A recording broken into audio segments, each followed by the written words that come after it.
Greetings. This is your brother A.T. Simmons here to encourage you and to build you up. This particular video today, I want to discuss this particular book. It's a book I wrote, and it's called The Foundation of Leadership. Now, look, this book is for at-risk teens, for young adults. I mean, really anybody can read it, but I mean, especially for those coming out of school, like graduation, 11th grade, 12th grade. Look, if you have one of those individuals in your life, you may have a son or a daughter or a nephew. Look, get them this book. I'm telling you, it's all there. Get them this book. I'm telling you, you will not regret it. Get it for their graduation present. Get it for their Christmas. Listen to me. It's all packed, and it's gonna teach them some things that they're not going to get in some of these other places, especially in school. But let me tell you why this book is so good. Man, it's packed, it's small, but it's got a lot in it. Now, for example, look at this. Have you ever heard this phrase before? Stay with me. I'm going somewhere. I'm telling you, this is good information. You see, you're talking about solutions. This book is it. You ever heard this phrase here? You are the average of the 5 people you spend the most time with. Show me your friends, and I'll show you your future. You see, think about that. These are very important statements. However, in these days that we live, it's different now. You can develop relationships with people, but people are changing now. You ask people if they got any friends, and the average person, 1 out of 10 is going to, 9 out of 10 is going to tell you, well, I ain't got no friends. I don't have friends. It's friendship is, people are so fragile now. Stuff changed. 1 hour you best friends, and the next 10 minutes, man, you fighting each other. It's getting crazy. But this is what I recommend. In the book, I'm recommending that young people begin, well, even older people, but the book is focused on young people, begin to develop relationship with words. You think about it. You are the average of the 5 people you spend the most time with. What about words? And see, the thing about words is that words are sincere. That word sincere means without decay, meaning that it won't change. S-I-N means without. And the other part of the word means decay. Words, you look at the definition of a word. That word's going to remain the same. It's never going to switch up on you. So if you develop a relationship with it, you ain't got to worry about it switching up. It's never going to fail you. The word is never going to leave you. And there's a difference between something leaving you and forsaking you. You know, when you leave, you just simply depart. And when you forsake something, you abandon them. See, this is what people, the relationship with people, they will leave and forsake you, but these words won't. So in the book, I got maybe 2 or 3 different words or so, maybe even more, that a young child, a young person coming out of graduation can develop relationships with. And they can take that word with them wherever they go, like integrity. Look at this word. Look at this one. Look at diligence. What if your son or daughter develop a relationship with the word diligence? Look what this word can do for them. Remember, you show me this, I'll show you your future. You are the average of that. Now notice the benefits of developing a close relationship with this word. And if you develop a relationship with this word so much, so closely, people will be able to look at that person's life and see a manifestation of this word. The word becoming flesh. Think about it. Now look, Proverbs 10:4 says, poor is he who works with a negligent hand, but the hand of the diligent makes rich. Now, don't you want your grandson, don't you want your nephew, don't you want your son or daughter to be rich? This word will get them there. Look, Proverbs 12:24, the hand of the diligent will rule, but the slack or the lazy, weak or loose hand will be put to forced labor.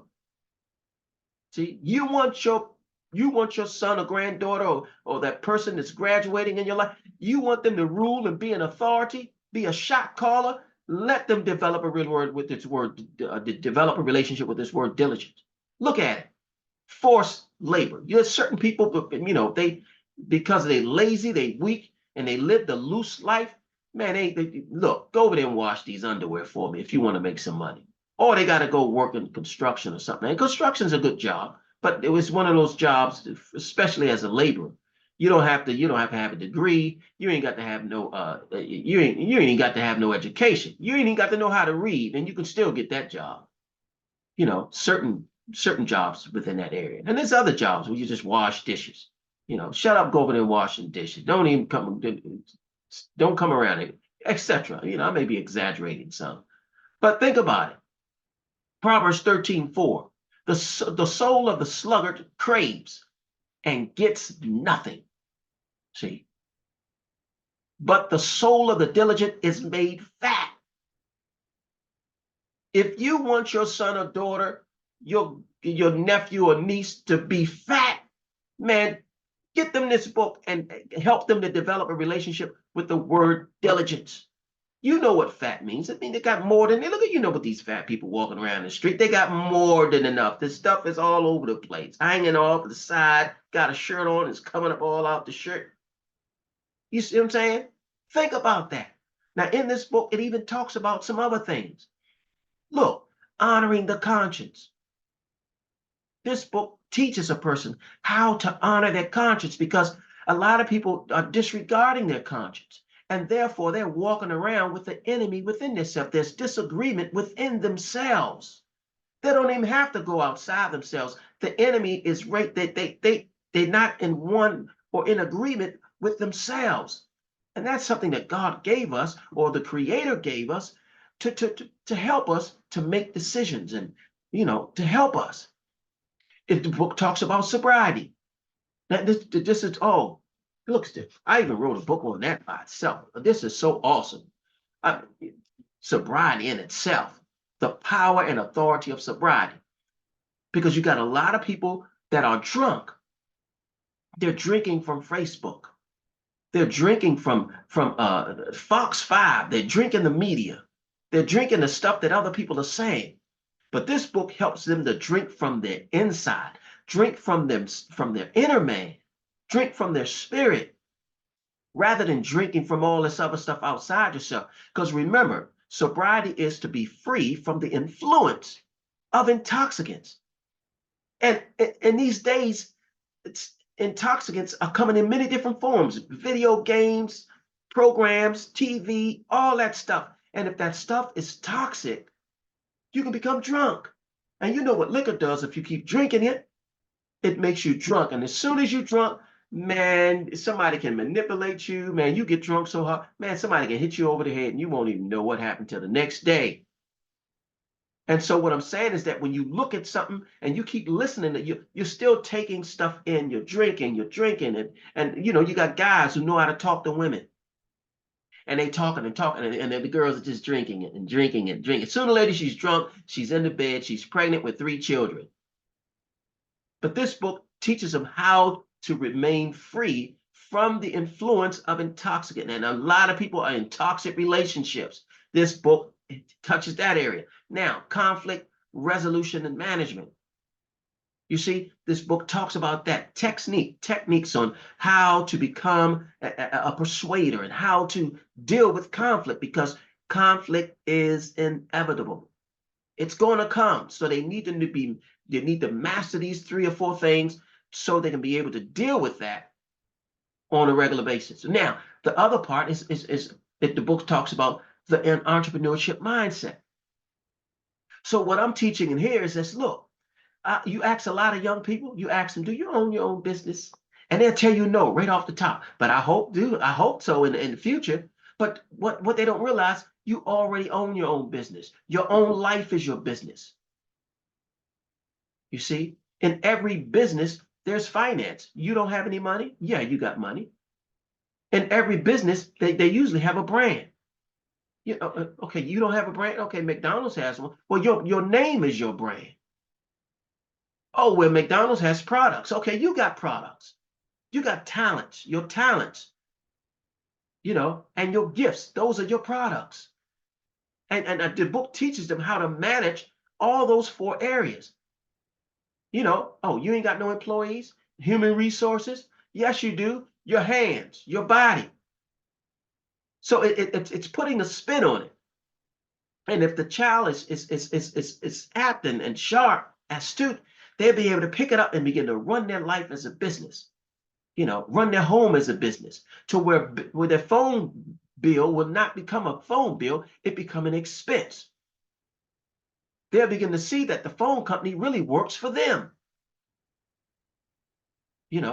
But they got to thinking that they work, we work for them. No, that phone company works for you. They are the contractors. And if they don't do what they're supposed to do, you fire them and hire somebody else to take care of those particular your phone issues or your situation, because you need that phone to take care of your business, to talk to your associates, your customers. You see? So I don't want to go too long because I know, I don't want to take too much time, but listen to me. This is a good book. And I know it is. If I had this information when I was younger, man, I would have been much better off. However, this book is, like I said, helping teenagers and young adult males and females to grasp and understand how to live life on purpose, definitely, decisively, and with authority. They won't be worried about what other people are doing or saying, you see. But you think about that. Get this book, The Foundation of Leadership. So I hope this helped. Hope this encouraged you to go out and get this book. I mean, it's from the heart. Listen to me. It's got good energy on it. Listen to me. So you all be blessed. Thank you for listening. Have a great day. This is your brother A.T. Simmons, here to encourage you and to build you up. Peace.